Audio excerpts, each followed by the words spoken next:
situer dans la constellation, je suis la chef des opérations du lancement et du développement de la marque Gines. Les étapes marquantes de ma vie, tout d'abord la naissance de mon fils qui a aujourd'hui 12 ans.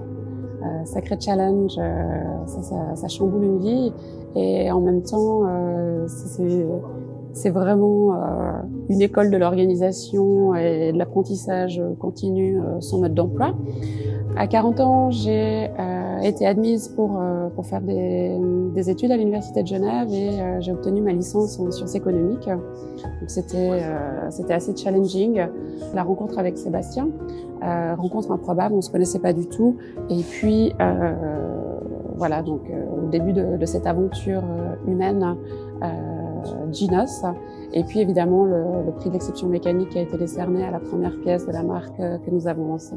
Nous avons lancé la marque en arrivant sur la scène horlogère via le Grand Prix d'horlogerie.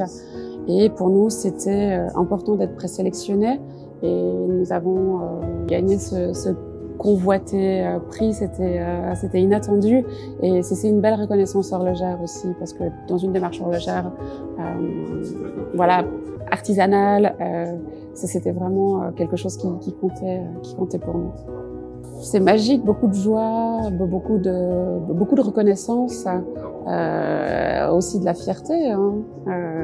Voilà, avec beaucoup d'humilité quand même, beaucoup de fierté parce que c'est beaucoup de travail pour voilà, c'est la pointe de l'iceberg. Dévoiler la marque au Grand Prix, c'est la pointe de l'iceberg, donc vraiment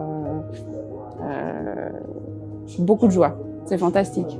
C'est des étapes qui sont extrêmement importantes parce qu'on est au contact avec les plus grands acteurs de l'horlogerie et ça permet d'avoir des retours, ça permet de faire ses premiers pas, évidemment. Il faut y aller, il faut taper aux portes, il faut y aller. Deuxièmement, ne pas avoir peur de faire des erreurs. Hein. Sur des erreurs, on apprend.